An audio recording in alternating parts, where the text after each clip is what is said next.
My name's Tim Haines. I'm the executive producer of Walking with Beasts, and I was the person responsible for coming up with the idea, designing the series and overseeing all of the Walking with Beasts programs. My job on Walking with Beasts was as executive producer, and I know sometimes people, when they look at the rollers at the end of the program, see producer, series producer, executive producer, and you might wonder what it's all about. Well, it varies, but in this particular program, the producers were the people who actually went out and shot the programs, and the series producer shot 4 of them and had an overarching sort of responsibility, and the other producer shot 2 of them. They are also directors, script writers and everything. However, my role in the program is that I came up with the concept in the first place. I designed all the programs and what they should be, and then at every stage through the storyboarding, the shooting, the animation, the compositing, I'm there as an objective pair of eyes to say that's good, that's bad, can't we make that better, and to remind the producer, who's right up against the coalface making the program, of what the audience might be thinking. And so my job has always been there as a sounding board, and also trying to get my opinion across too, because when I came up with the idea I had certain ideas that must be seen through to the end, and that's what we've managed to do. I came up with the idea for Walking with Dinosaurs, and also the follow-on, the sequel as it is, Walking with Beasts. And I've been working for some time in science journalism and making Horizon programs for the BBC. And this was like a natural extension of the sort of subjects I've been desperately trying to cover for a long time, but until this technology came along, we weren't really able to do very well. I think I have to be honest, the reason I was inspired to do Walking with Dinosaurs was Jurassic Park, because Jurassic Park was the first time you really saw what the technology could do in recreating non-existent animals. So when I came up with the idea of Walking with Dinosaurs, it was about 3 or 4 years after Jurassic Park, and by that time the technology got a little bit cheaper, so we could afford it. But I realised that the audience were beginning to expect that sort of thing.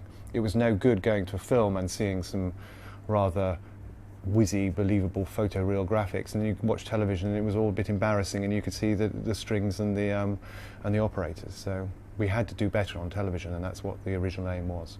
In order to raise all the money for Walking with Dinosaurs, it had to be about dinosaurs. They were very popular, they're very well known, and you say dinosaurs and lots of people are interested. So if we were going to do this thing of it creating lost lives, extinct ecosystems, paleontological natural history programs, we had to do it about dinosaurs in order to get the interest. However, dinosaurs are only one portion of the history of life on Earth. They, if you like, are the middle bit, part 2. And so I knew that from the beginning, and I had a desperate desire to tell a little bit more of that. So this is actually the sequel. It is part 3 of the history of life on Earth.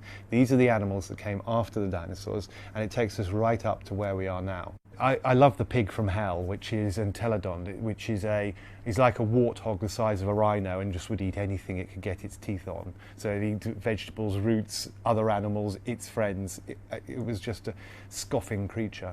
The Indricothere is the largest by a long way. Beautiful rhino-like elephant thing, but 5 times the size of an elephant.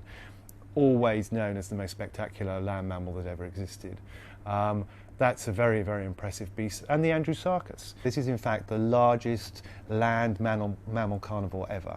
He's about 5 meters long, but he embodies what I find quite interesting in this series. He's a strange mixture of things. He was about 5 meters long, weighed about half a ton or so, 1 meter long mouth, but in fact he has hooves. So he's the original wolf in sheep's clothing. He is an ungulate, like a sheep, but he was part of a group of animals which were carnivores and yet had hooves. The attack of the saber-tooth pride on a group of these camel-like creatures called Macrauchenia is a delight, but partly because it is so carefully studied, comparing to lions and how a pride attacks. Then we had some very good advice from the scientists on the movement of Smilodon, the saber-toothed cat. It's not a long distance runner, it's got a very powerful front pair of legs, and how it works is to wrestle its prey to the ground. It doesn't use those great teeth to just stick into it. It actually wrestles the animal to the ground, then sinks its teeth in. So in terms of running, it's more like a gorilla running, it's really kind of front heavy. So we had to get the movement of that animal just right. And then to watch this herd cantering away, the different saber-tooth cutting backwards and forwards with this beautiful movement of their bodies, just like lions, is a really stunning scene.